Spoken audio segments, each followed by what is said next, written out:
Brothers and sisters, chapter 18 of John's Gospel, the beginning of the Passion of Jesus Christ. The last prayer that he says in 17, Father, my final plea, I brought these men to you, these humans, in the persons of the 11 faithful apostles, as he's going from the supper room, from the cedar room to Gethsemani. Keep them faithful to you through me. They're not faithful to you in themselves, but through me. I will do your will totally. I will give you the example in my passion. This is your plan for man. That humanity has been joined to your Son, so that he may, in the name of humanity, as the new Adam, to pay the penalty for human sin. And because that humanity is joined to the divinity of the Son of God, it becomes an infinite value. What does the Father say to him? I will ever amend through you. I will amend this human race. Turn them into lights, and lights that are put into a mountaintop, the light of God, and defend them. Jesus says, Amen. I will be Lamb of mercy, of payment, and shepherd to the end. Sounds a little poetic. I will ever amend and defend them and be their lamb and shepherd to the end of their life, to the end of the time that this earth exists. And he says to his apostles, come, let us go. The hour has come. This is the hour of darkness, but the hour has come for light to shine through that darkness. They will try to eliminate me, but they will not succeed. The Hallel Psalms, Hallelujah Psalms, as they sing going through the streets of Jerusalem. They go through the Golden Gate, singing the Hallel Psalms of victory and trust in the goodness of God. They go past the pool of Siloe, the water gate, and cross the Kedron. And as they cross the Kedron, what do they see? It smells too. The blood, it's red with the blood of the lambs that are actively being slaughtered the day before the Sabbath, the day before Passover, on Friday, from the temple. The Kedron is red with blood. And Jesus and his apostles cross over. They pass the tomb of Zechariah, where Jesus said, only in Jerusalem, yes, in Jerusalem is where you kill your prophets. He proclaimed everything from the temple, from the first moment of his public life. He came and cleared the temple, his first public action of his messianity. And the last public action of his messianity was to clear it again. In 3 years, it was restored blasphemously to commercialism. Yes. Now, God walks to Gethsemani. No delay. It's time to begin. This is the beginning of his passion. They enter the gate of the garden of Gethsemani.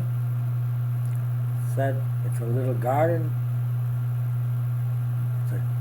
Could be an orange, rather not orange, a olive grove. One book I read, it says Gethsemani means simply a garden, a closed area, place for meditation, for prayer. We know that Jesus went many times to this garden of a disciple. And it could be that it was where the olive press was. Mount Olivet. At Mount Olivet, where they pressed the olives for oil. Whatever it is, it was there where Jesus would be able to pray to his Father in direct preparation and suffer the first blood flowing from his veins, when he will see, as he prays to the Father, how much of his effort, how much of his grace will be squandered, much will not be used. Look through the centuries into our own culture, the majority will not come through. The majority will not listen to Jesus. The majority will not be his images, even of Christians. The majority will not witness. Sad. It's a sad thing. But each one of us has to amend, and become his co-shepherds and the sheep of his flock. He comes to Gethsemani and he says to the apostles, well, of course they've been sleepless for a day on Thursday, and then to the Friday, to the Seder and all, and here it is.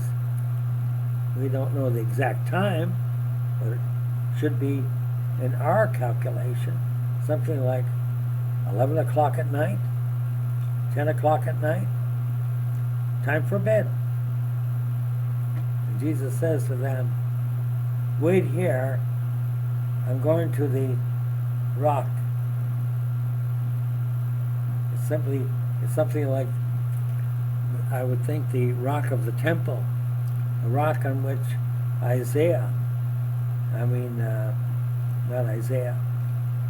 where Abraham was going to sacrifice Isaac. That's the sacred stone, the center of the temple of Solomon.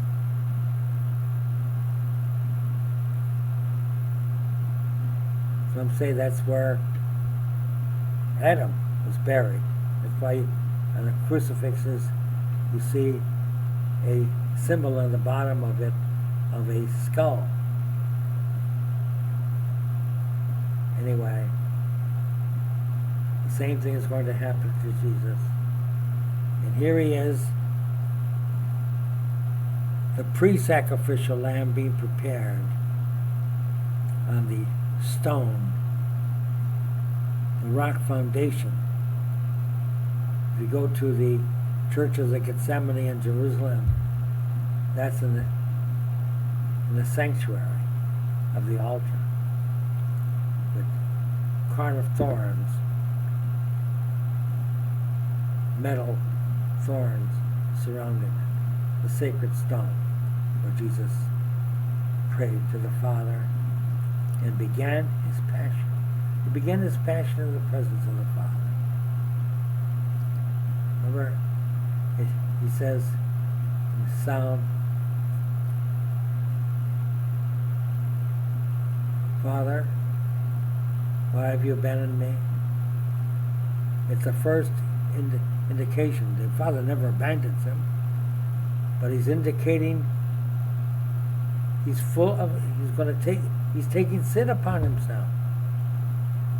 And as he is taking the burden of sin, the Father is casting the sin of the world on his back. And he sees that so much of this will be not used. His mercy will not be used. People think, oh, I'm too sinful. Your sins are never bigger than the mercy of Jesus. His mercy is infinite. Your sins, yes, can seem infinite. But his mercy, and as Jesus takes on the burden of sin, the Father says, you want to be the new Adam? Here is what Adam gave. This is what the children of Adam have given you. And the first thing, the plan of God, his plan for man, the manhood of Jesus, he casts on our sins. And he bleeds. He sweats blood.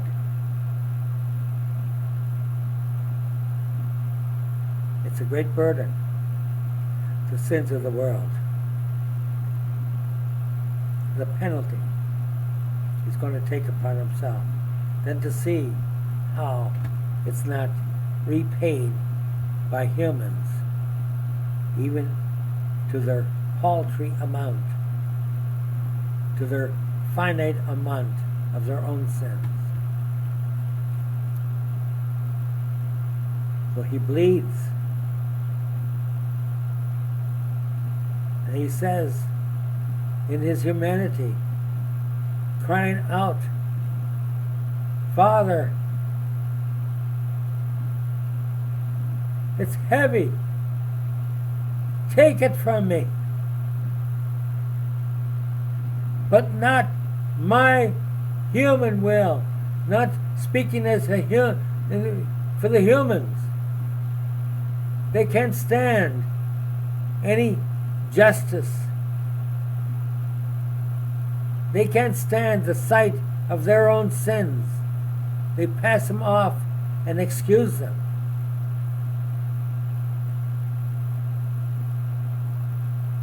But not my will, not the human will. I've taken on the humanity now of the human race. Not the human will be done, but your will be done. And he accepts it. It's a yes. I take this burden. I will carry it. And I carry it to the cross. I carry it to my death. I carry it with the love that I have for the human race, that you have for the human race. We're one in that. I carry this to my grave.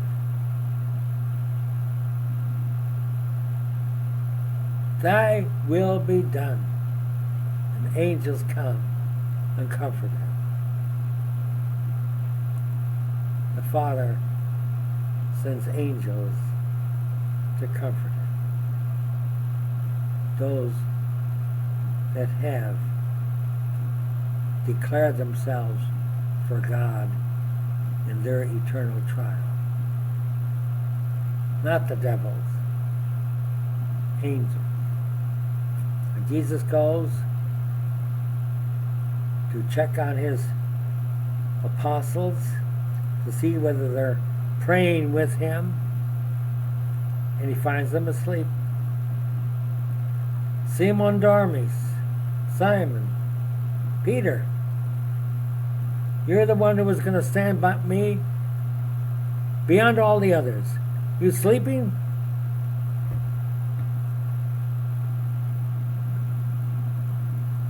Wake up. You're still imbued and surrounded by human attitudes. He goes back and continues praying, and his blood spills on the stone of sacrifice.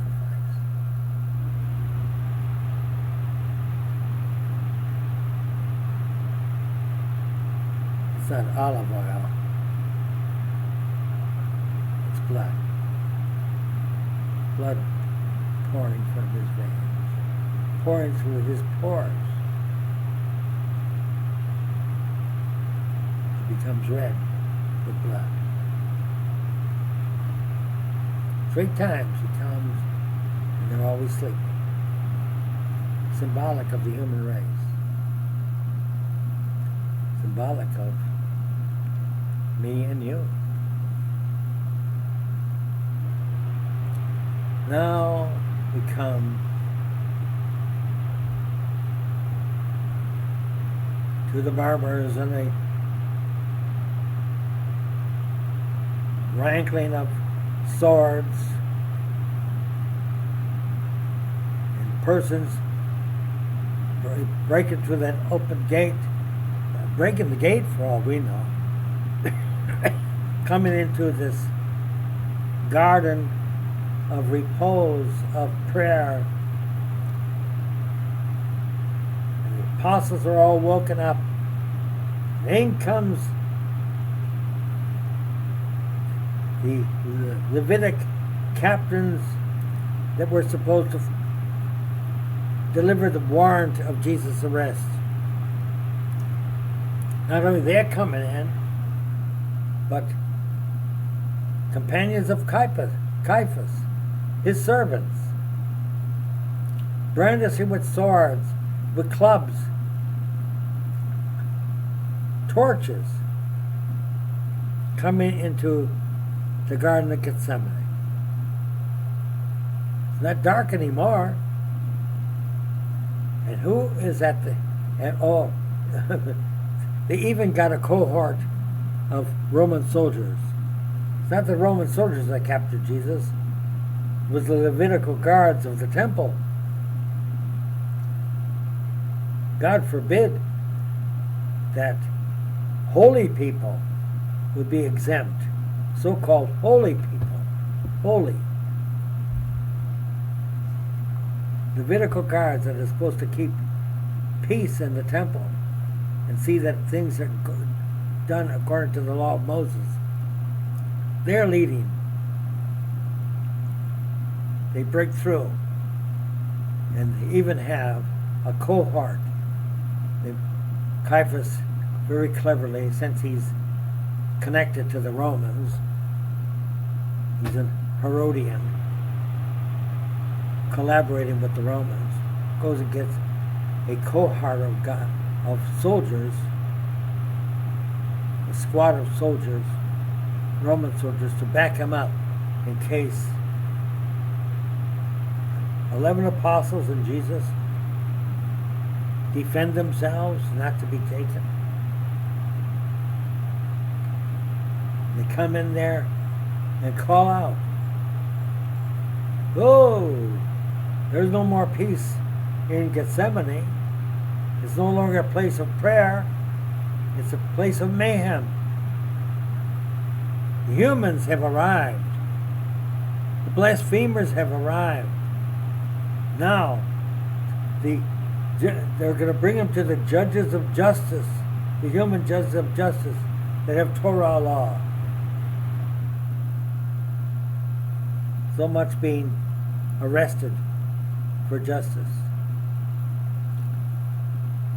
Who are you seeking?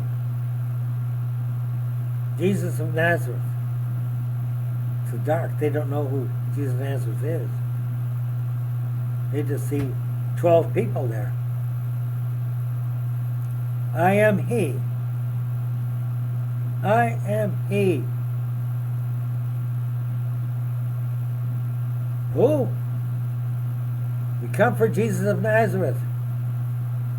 We have a search warrant, an arrest warrant rather, for him. An arrest warrant. The one that was not delivered in the temple before. A new arrest warrant of the Sanhedrin. And out pops Judas, fulfilling his paid duty. Yeah, he's going to do what he promised to do.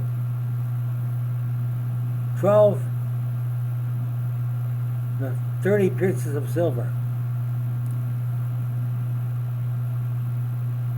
The 12th apostle comes in and he reaches out to Jesus, the one that I kiss. Greeting, shalom, the kiss of peace. Another contradiction, another hypocrisy. The one I give a kiss of peace, that's the one. Don't take the others. They're nobodies. They're just apostles. They don't come. So he comes and identifies in the darkness, the blazing light of torches and shadows. He identifies Jesus. Gentle Jesus answers. He knows what's going to happen. Judas, do you betray the Lord, your Lord, with a kiss?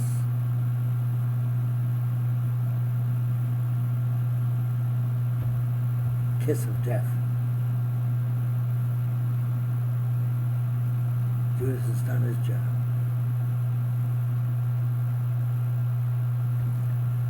Let's look into Judas and see whether or not we are either images of Jesus or images of Judas. It's pretty clear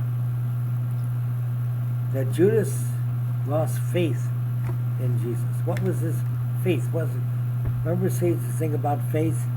Do we see with the eyes of people, or do we see with the eyes of Jesus?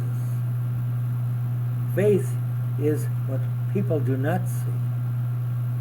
The eyes of Jesus, when he says, believe in me, he meant see me for what your eyes do not see. You see a man. You see my humanity. But do you see the Son of God? Do you see Messiah? And then he said that to the apostles and to Judas. Come follow me as Messiah. You look like you're following a human being, but you're following Messiah. My person is the Son of God. He can say to Judas, as he said to all, you'll be fishers of men. I will restore the blind, raise the cripples, cast out devils. I'll do all these things in 3 years to prove my identity, that I am the Son of God. And Judas comes along. Not only that, he's the treasurer. He's put in charge of taking the alms. Does he observe that privilege that Jesus gives to him? To take the alms when people come and want to support him because he has no place to lay his head, he has no food, no way to support himself for 3 years. He's out on his own.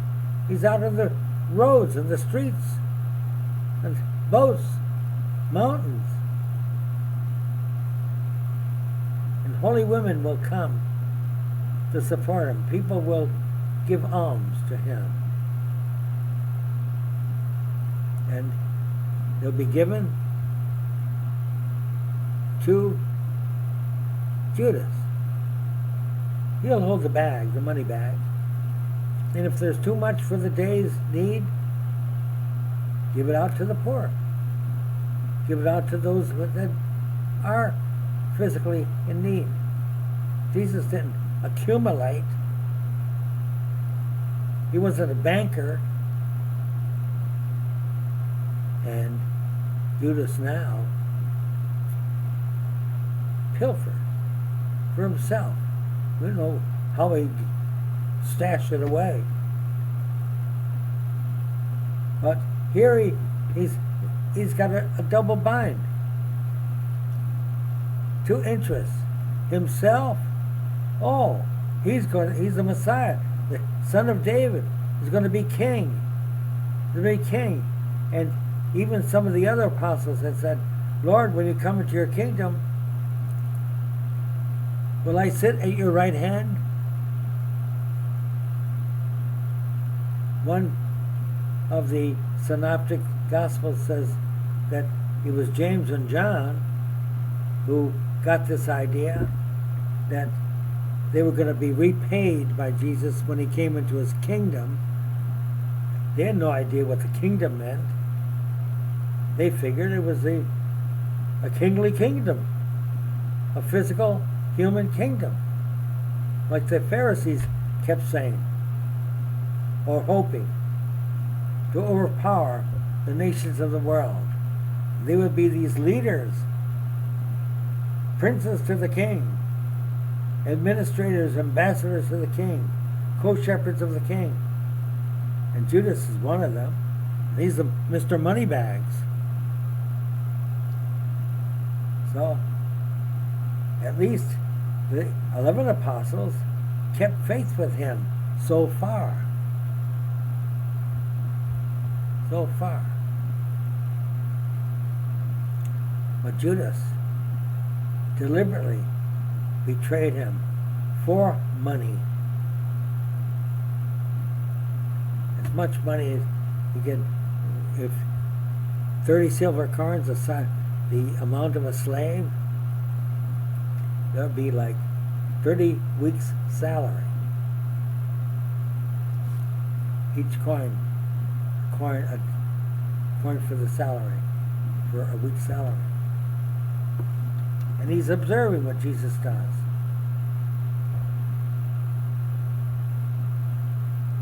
At this moment, we could say give the conclusion,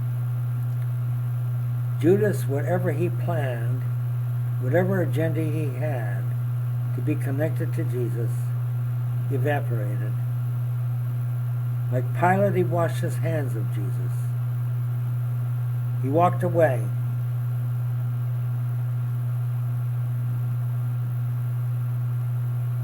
He jumped ship. How did he see Jesus? First, he thought he would be king. And he saw thousands of people, 15,000 people at Bethsaida. If you count the women and children, when he worked a miracle. And they wanted to make him king. Their leaders wanted to make him king. They even followed him to Capernaum. And at Capernaum, Jesus said, I'll be the manna. He didn't answer the point of being king and them proclaiming him, bringing him on their shoulders to Jerusalem to proclaim him as the son of David. What about the 5,000 that he fed? What about all the people that followed him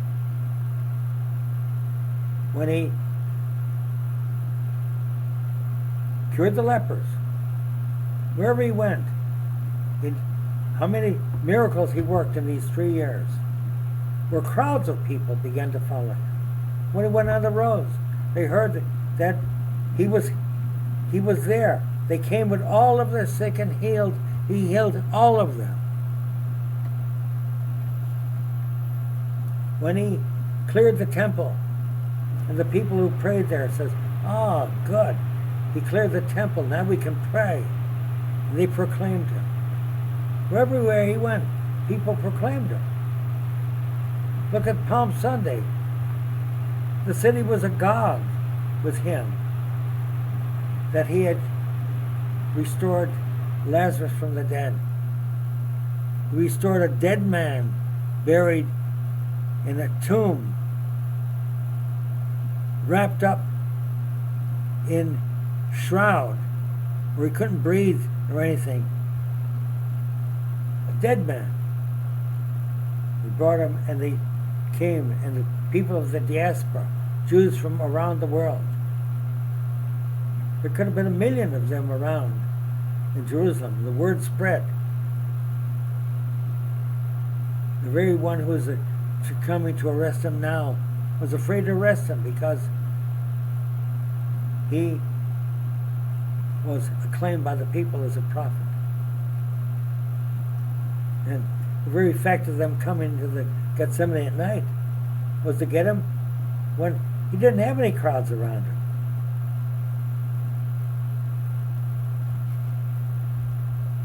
So all the different times that crowds followed Jesus.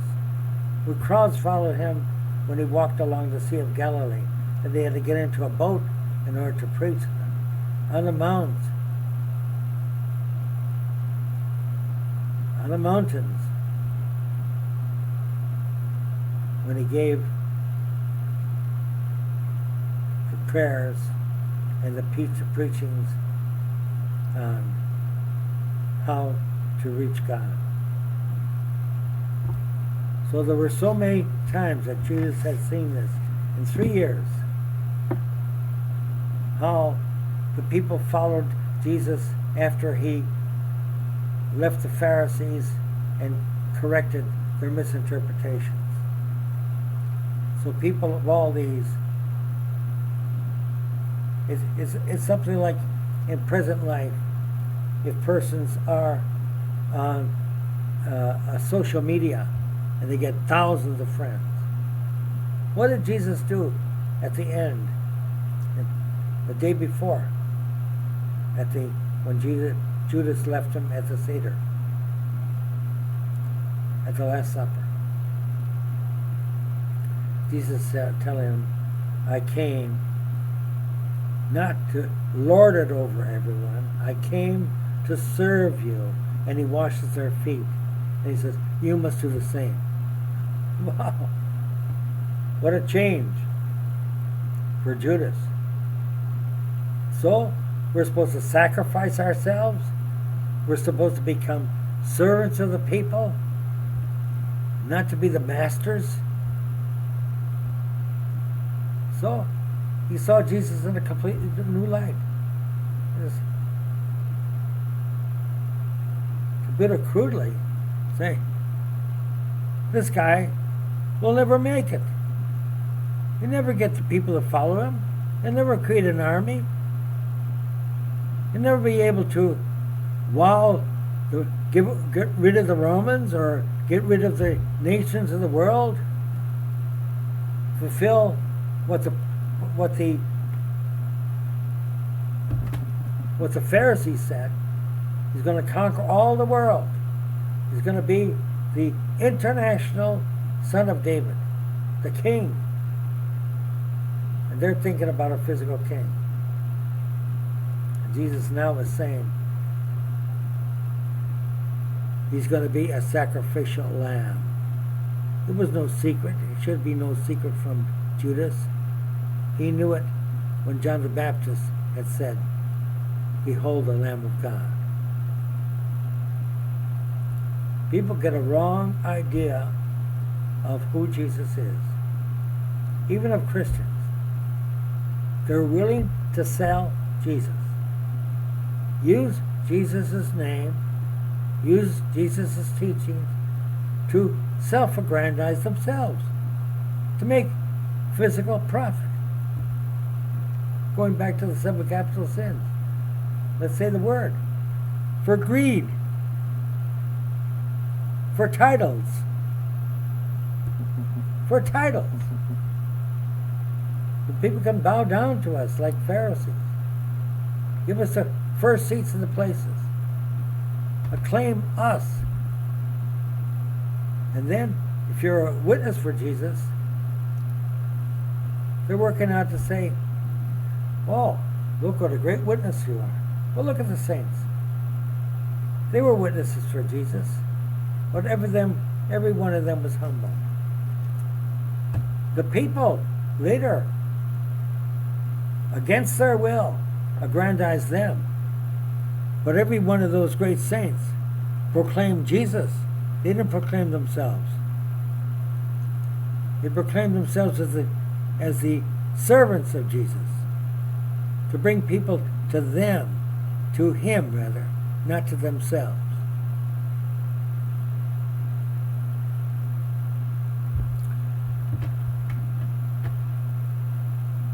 We shouldn't be in the commercialism of selling Jesus to aggrandize ourselves.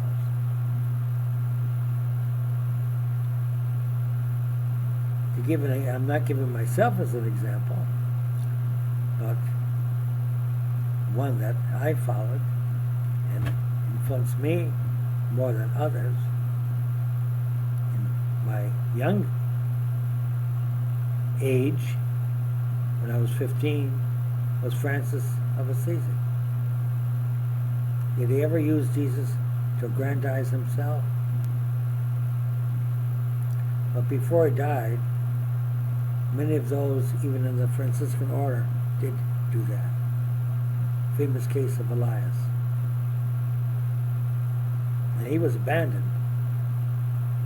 He ended up, Lord giving him the stigmata when he was abandoned by 5,000 or more friars that now were becoming grandees, being proclaimed by the society and getting great posts of authority, of recognition. And he ended up with 4 friars, and he went back on the streets to proclaim Jesus as he did in the beginning. And Jesus gave him the stigmatas. He did it the right way.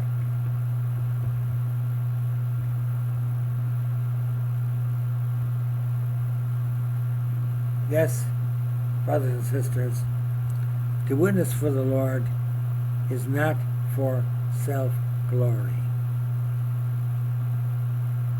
It's for his glory. Let's not steal the glory of Jesus for ourselves. We just proclaim ourselves. His glory, as he is going to his death. He's doing it for the glory of the Father. He's becoming sin for us, carrying our sins on him. And now let's see, as we continue chapter 18, we go beyond verse 1 and 2 and see how he operates. Note, he will not use the miracle power of his divinity. He will act as a human man, but as a perfect human man. He says he will give his life. He will give his life. He will accept the spitting, the slaps, the whipping that humans can give him. A crown of thorns on his head. Not just a circlet of thorns. It says a crown, crowning his whole head. nailing him to the cross, giving him the worst painful death that they could. On Calvary, over the burning pits of the garbage dump of Jerusalem, Gehenna, a symbol of hell,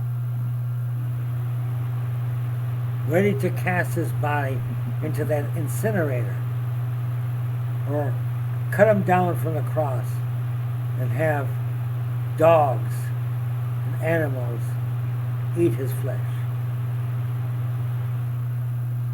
That's what humans planned for him. But for ourselves,